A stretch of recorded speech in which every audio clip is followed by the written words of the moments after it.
Ya, saya lanjutkan perbincangan saya bersama dengan Burhanuddin Muhtadi. Mas Burhan, itu tadi ada yang sempat terpotong ya. Mas Burhan sempat menyampaikan bahwa deklarasi yang dilakukan oleh 4 partai politik pagi hari ini adalah bentuk komitmen dari partai politik ini untuk meneruskan program-program dari Presiden Joko Widodo. Apakah bisa saya pertanyakan, Mas Burhan, bahwa pembentukan atau deklarasi ini ada pengaruh dari Presiden Joko Widodo, meskipun tadi sempat disampaikan oleh Ketua Umum PAN ya, bahwa tidak ada arahan sama sekali dari Presiden Joko Widodo. Seperti apa, Mas Burhan?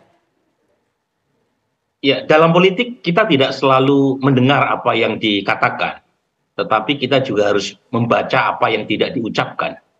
Nah, dalam konteks penandatanganan kerjasama politik 4 partai parlemen untuk mengusung Pak Prabowo di 2024, itu terlalu terang benderang untuk bisa kita simpulkan bahwa pengaruh Presiden Jokowi, baik secara lisan, secara verbal maupun non-verbal, itu sangat kuat yang melatari pembentukan koalisi gabungan antara KIB yang diwakili oleh Golkar dan PAN dengan koalisi Kebangkitan Indonesia Raya. Jadi kembali ke pertemuan tanggal 2 April 2023, pada saat Presiden Jokowi mengumpulkan partai-partai pendukungnya, 5 dari 2 hadir ketua umumnya, itu keluar tuh pernyataan pada saat press conference dengan Presiden Jokowi, apa yang Pak Prabowo sebut sebagai kita semua yang hadir di rumah PAN ini adalah koalisi timnya Pak Jokowi. Jadi seolah-olah ingin mengatakan koalisi besar yang akan mereka bentuk dan itu terwujudkan hari ini, itu adalah representasi dari koalisi yang tidak bisa dilepaskan dari pengaruh Presiden Jokowi.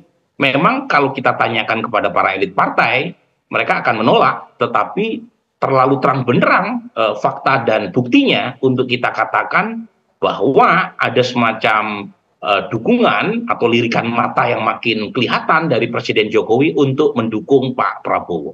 Dan itu tidak bisa terlepas dari rivalitas antar kingmaker. Jadi yang menarik, Vita, 2024 ini bukan hanya pertarungan antar capres, bukan hanya kompetisi antar cawapres, tapi juga ada persaingan antar kingmaker. Nah, kingmaker yang muncul kan satu Pak Jokowi, karena bagaimanapun beliau komandan koalisi, kemudian Ibu Mega, Ketua PD Perjuangan, kemudian Surya Paloh. Jadi kita punya 3 kingmaker dan kebetulan 3-3-nya melahirkan koalisi yang akan bertarung di 2024 nanti. Oke, Mas Burhan, saya ingin mendalami lagi. Kalau memang tadi Mas Burhan menyampaikan bahwa ini ada intervensi atau pengaruh dari Presiden Joko Widodo, apa kemudian keuntungan Presiden Joko Widodo melakukan proses intervensi itu ya, Mas Burhan ya? Mungkin tergantung sudut pandang ya, apakah ini disebut intervensi atau pengaruh atau latar belakang ya. Tapi poin saya buat Presiden Jokowi seperti yang disebut berkali-kali oleh Pak Erlangga, oleh Pak Prabowo, oleh Gus Muhaimin maupun Pak Zul dalam acara tadi adalah melanjutkan legasi Presiden Jokowi dan sekaligus memastikan bonus demografi yang tinggal 13 tahun lagi itu dilanjutkan oleh orang yang sekarang berada di dalam pemerintahan Pak Jokowi. Dan keempat partai yang sekarang berkoalisi untuk menggabungkan koalisi Kebangkitan Indonesia Raya dan koalisi Indonesia Bersatu adalah menteri-menteri dan sekaligus partai pendukung pemerintah.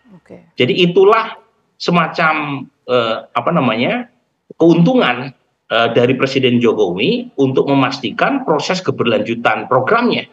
Bahwa itu kemudian dibaca sebagai cawe-cawe dalam pengertian negatif, itu tergantung perspektif siapa yang mengatakan. Kalau misalnya mereka berada di luar pemerintahan, tentu memaknai apa yang dilakukan oleh Presiden Jokowi sebagai sebentuk campur tangan atau intervensi yang negatif. Karena mengurangi parsialitas, mengurangi netralitas Presiden Jokowi sebagai kepala negara.